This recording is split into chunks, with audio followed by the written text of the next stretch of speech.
I've done a lot of horrible shit while working here at the half-price voodoo shop, but this tops everything before. I bet some of you have been wondering about that one girl who asked for a love potion. Well, I had forgotten about her until she came running to the shop in the middle of the night. I was doing my usual thing when the shop was closed, curled up on the floor behind the shop and contemplating my horrible sensation. Then a loud thud came onto the door, followed by a bunch of panicked knocking. I popped my head from behind the counter and raised a brow. The positive thing to having button eyes is that I've got incredible night vision. So even with the lights off, I was able to see clearly the girl knocking on the door. I sighed and pulled myself onto my feet and forced myself to walk over to her. "We're closed, ma'am," I told her, looking at her and noticing that she was covered head to toe in blood. Not an unusual sight at the shop, I'd have to say. I can hear you guys yelling at me for not helping her right away. And look, man, I'm a fucking voodoo puppet. I can only give so much of a shit anymore. "I need you to help me. I came here before and asked for a love potion, and ever since, the guy I've been dating has turned into an absolute psycho," she screamed, smashing her hands on the window harder and yanking on the locked door some more. I sighed, looking at her. "All sales are final," I said, thinking for a second, looking back over to the office and then back at her, sighing harder and opening the door for her, letting her in and locking the door again. Turning the lights off in the shop, I looked at her with crossed arms. "Look, I can't do much for you. I'm in a much worse situation than you are." "Fuck you, man! My boyfriend just tried to fucking cut my head off!" she screamed at me, shaking as she hugged herself. It must have been the first time she took a really good look at me, because when she looked at the stitches all around my neck, she took a step back. "Okay, maybe we're in the same boat," she mumbled a bit. "Yeah, look, I can take you down to the basement to hide from your boyfriend, but you cannot tell my boss this, otherwise we're both gonna end up fucked in the ass," I explained to her, walking over to the basement door and pulling on it, groaning when I realized that it was locked. Should have figured that. Okay, maybe not. "Look, you can just chill here with me until the morning, and then we can both deal with whatever the hell happens," I said, exhausted from everything. Being unable to sleep is terrible. "Thanks, I'm Liz. I think your boss already said my name." She offered her hand, and I shook it, not minding the blood on her. "Travis, so, what's with the blood? Murder your boyfriend?" I asked her, walking over to the counter and offering her the rocking chair I'm never allowed to use during work hours. She sat down and started rocking a bit. "No, I did stab him a shit ton of times, but as I was leaving the house, he stood up and rushed towards me, so I just ran and ended up here," she explained, rubbing her arms and pulling away when she seemingly finally got a good look at herself. "You wouldn't happen to have an extra change of clothes?" she asked me. "Yeah, in the basement, unfortunately," I said with a chuckle, looking around the shop. The voodoo dolls obviously not happy that I brought someone into the shop after hours. I responded with a middle finger to them, judgmental assholes. We kinda just sat in silence until she finally broke it with a question I knew was coming. "So, what happened to you?" she asked me. I looked at her with a raised brow and started chuckling. Clearly, she doesn't read my posts. I walked over to behind the counter and produced the missing person poster my parents had given King Creole. I handed it to her. "That used to be me," I said with only a hint of sadness, crossing my arms and leaning against the wall next to her. She took it and looked down at it, and then back to me. "You look better with messy hair," she said, causing the first genuine smile I had had in a very long time. Ever since being turned into a voodoo puppet, my hair has been forced to be down and perfectly combed, opposed to my normal messy hair that I loved.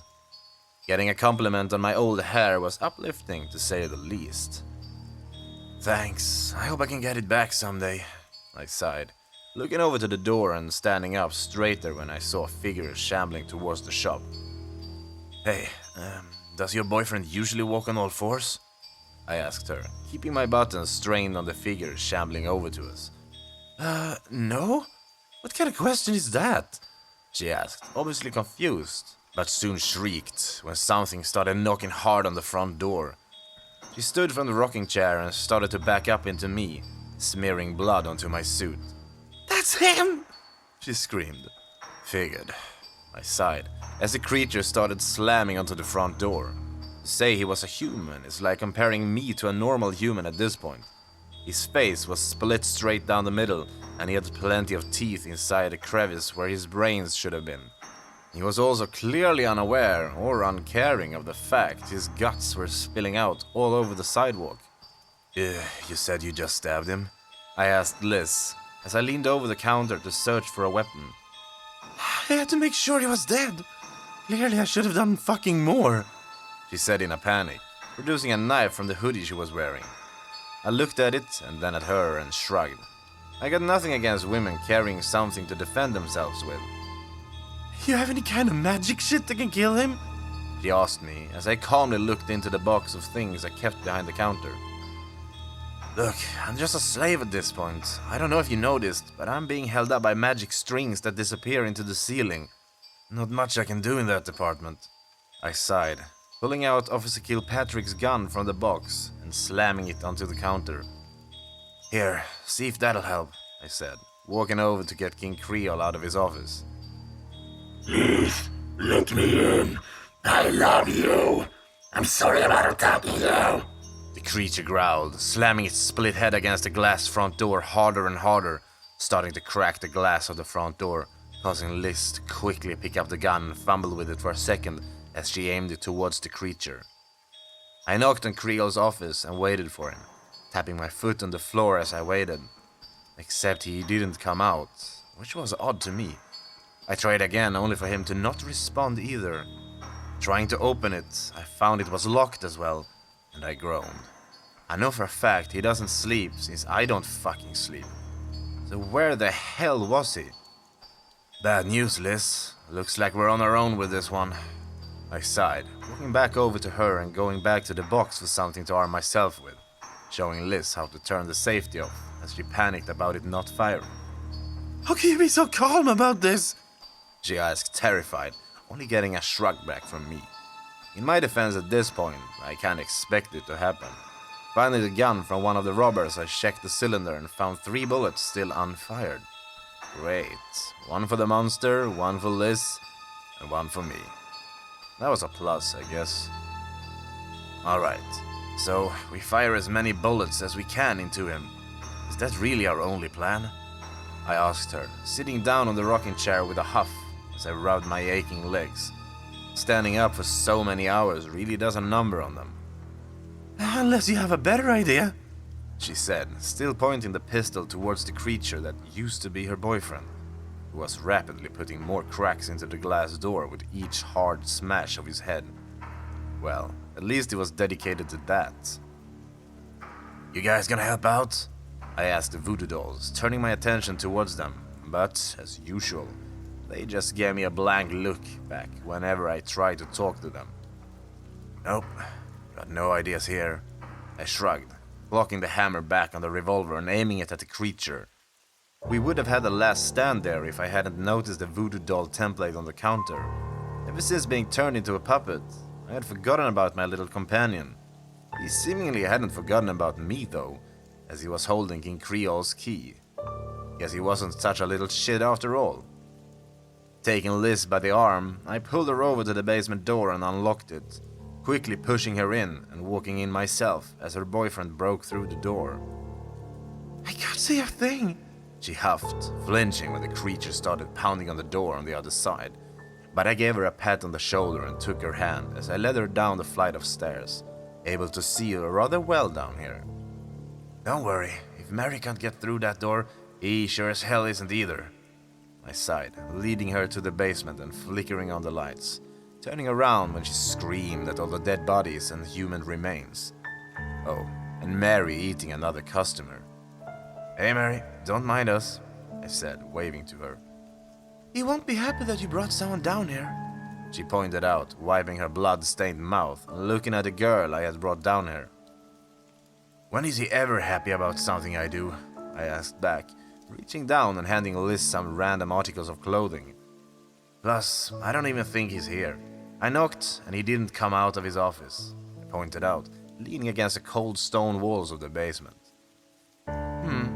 Well, just make sure she's out of here before he comes back, the porcelain woman said, going back to her meal with the same vigor that we walked in on. Liz was obviously confused and scared, but I assured her that Mary was mostly harmless. Nodding, she went over to the corner and changed out her bloody hoodie and jeans into another hoodie and jeans. Go figure. What are we going to do about Trevor? She asked, after a decent period of silence. I looked at her with my button eyes and sighed, running my hands through my hair and thinking it over. There was a chance that the voodoo dolls would deal with it, but I had only ever seen them do anything after King Creole had been attacked by the rookie cop. I guess wait is the only thing we can do, I shrugged. I really didn't have any ideas. If I couldn't even get out of this place, how the hell am I supposed to come up with some kind of way to kill a boyfriend turned evil undead creature? She wasn't exactly happy with this option, but there wasn't much we could do about it anyway. So, I'm guessing your parents didn't find you? She asked me.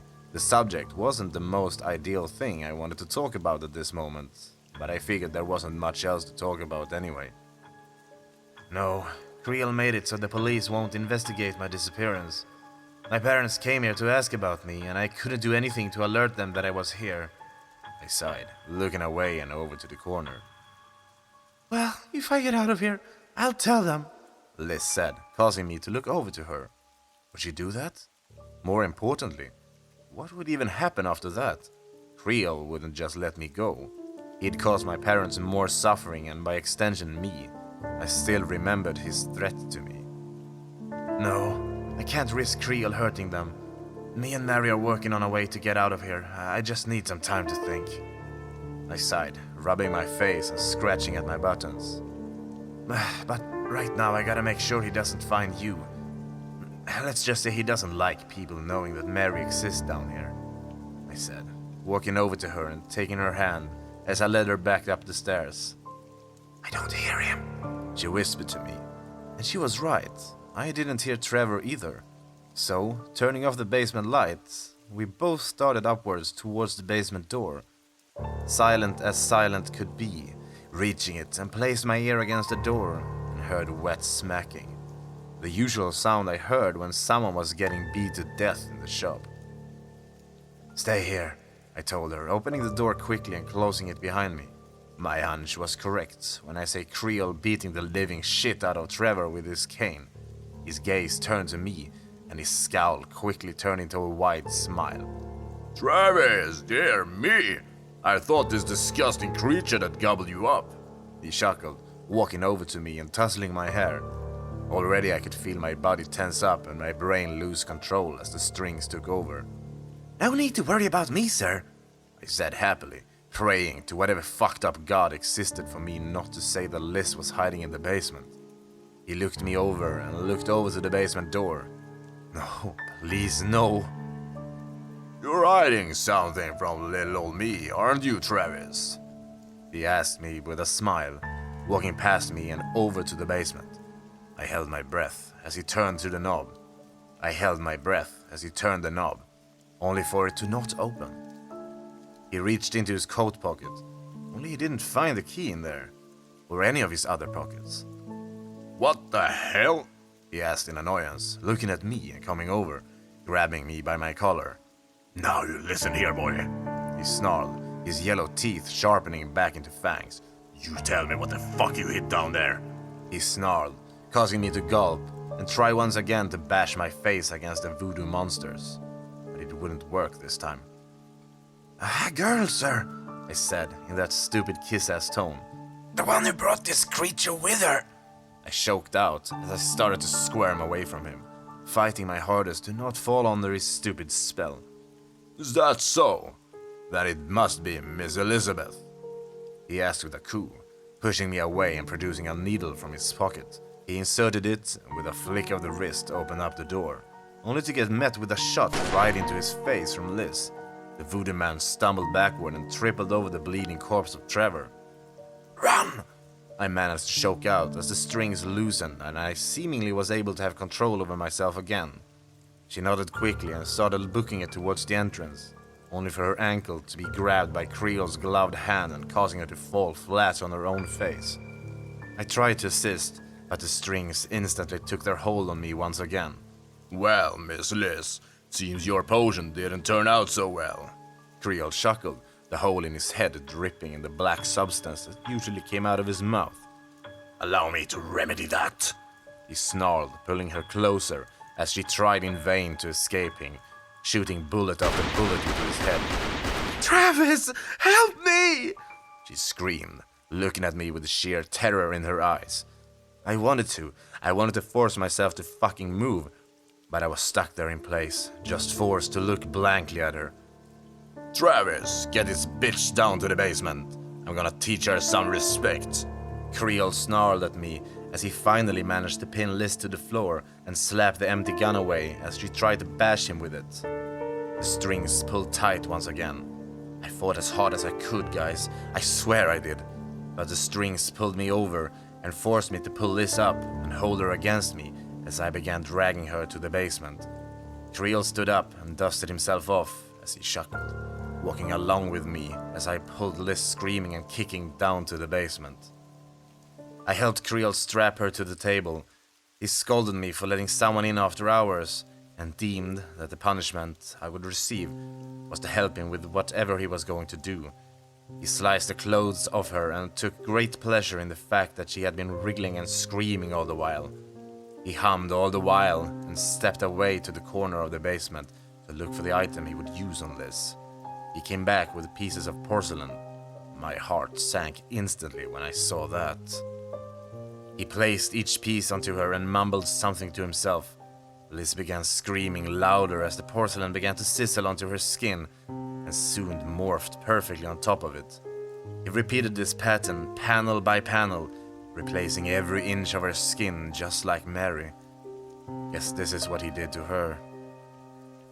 When he finished, Liz was completely porcelain, but unlike Mary, she couldn't move. She simply darted her eyes back and forth, tears streaming down her shiny pale face. But he wasn't done yet. He looked over at me and smiled wide as he snapped his fingers. And before my eyes, she started shrinking, just like when he turned someone into a voodoo doll. In no time flat, she was the size of a porcelain doll and he picked her up carefully. Travis, he sighed at me, bringing the doll of Liz over to me and holding on to it as he tapped my cheek with his gloved hand. You shouldn't fall in love. You'll just end up in a million pieces, he explained, dropping Liz in front of me.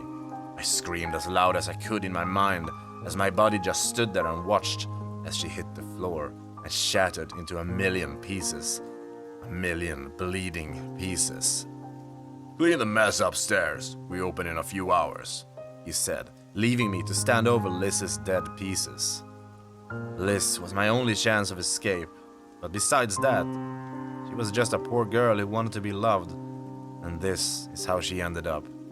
Mary said there was no way she could have survived.